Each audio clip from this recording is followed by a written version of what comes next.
هەر لە چەند ڕۆژی ڕابردووە لە کورسات مەگەزینەوە باسمان لە کارێکی هاوبەشی نێوان هونەرمەندانی شێوەکاری لە شاری سلێمانی هەروەها هونەرمەندانی شێوەکاری لە شاری بەغدا کرد کە هونەرمەندانی شاری بەغدا بۆ ماوەی 5 ڕۆژ بۆ 6 ڕۆژ هاتبوونە شاری سلێمانی و پێکەوە کارێکی هاوبەشان ئەنجامدا لە چەند ناوچەیەکی نزیکی شاری سلێمانی، ناوچەی قەرەداغ بە نمونە، هەروەها ناوچەی سیتەکیان هەڵبژارد و ڕۆژی سێمی گەشتەکەیان و وە کێشانی وێنەکانیان بردە باخی گشتی شاری سلێمانی. ئەمڕۆ لە پێشانگایەکی هاوبەشدا سلێمانی ئامێزی بۆ تەواوی کارە هونەریەکانی ئەم شێوەکارانە کردەوە، پێشانگایەکی هاوبەشیان کردەوە بە هاوبەشی نێوان هونەرمەندانی شێوەکاری شاری بەغدا و هونەرمەندانی شێوەکاری شاری سلێمانی.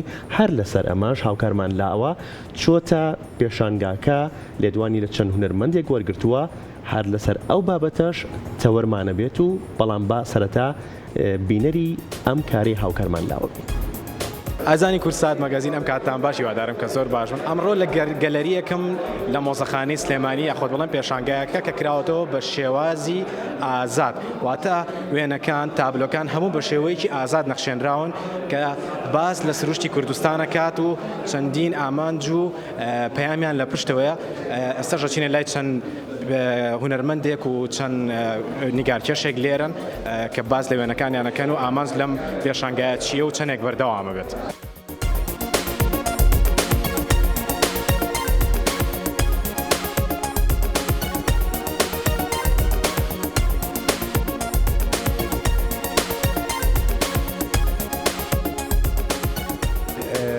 ڕۆژی 25 مانگ 25 هونەرمەندی بەغداد، تکرید، بابل، ئەمارە پەیوەندیان پێوە کردین کە ئێمە بێ میوانداریان بکەین، پێیان خۆش بوو کە بێنە سروشتی کوردستانەوە بە تایبەت سلێمانی.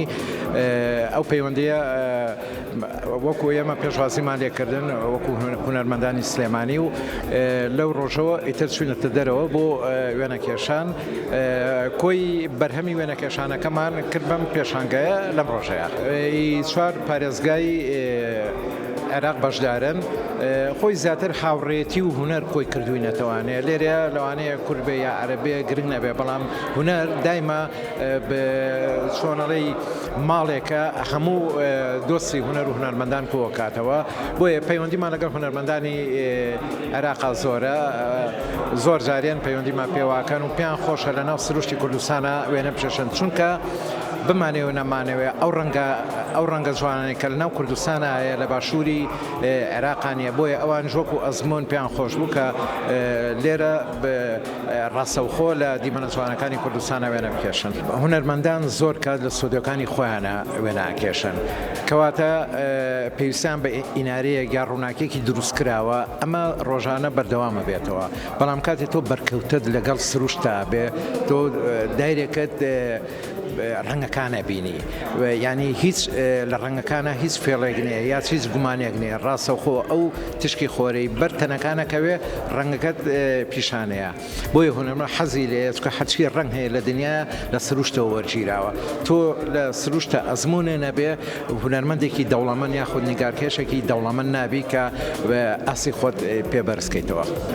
ئێمە زیاتر کە بچوینە دەرەوە بۆ نیشاندانی سروشتی کوردستان بوو، بەڕاستی ئێمە یەکەم ڕۆژ چوینە ناوچەی قەرەداغ و چوینە ناو قۆپیەکانەوە، لەوێ چەندین وێنە و فۆتۆمان گرت و دواتر شوێنێکمان هەڵبژار کە بەنداوی ئەستێڵە لە قەراخ، دیمەنێکی زۆر جوانی هەبوو. من زیاتر ویستم ئەو دیمەنە بگوێزمەوانێ بۆ ناو پێشانگاکە، بەڵام لێرەوە من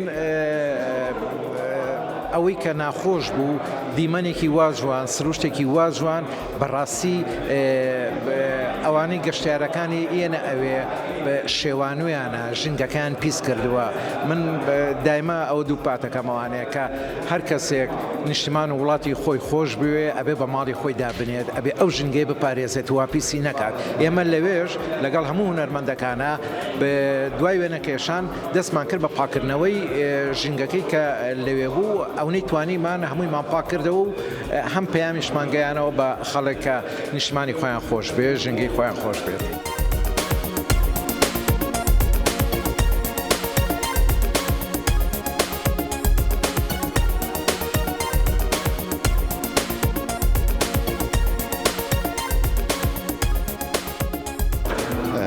أنا جدا سعيد بمحافظة سليمانية إقليم كردستان بدعوة كريمة من الأخ وصديق.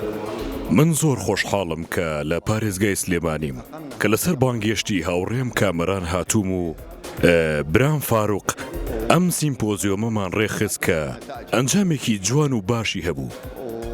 هەروها سوپاسی خۆمان ئاڕاستەی خەڵکی سلێمانی دەکەین. تابلۆکانیشمان دەربارەی سروشت و چیاکان و ڕووبار و دەریا و درەخت و ئاسمانەکانە. الأنهار، الأشجار الخضراء، السماء الصافية، كل هاي موجودة عند أهلنا بسليمانية.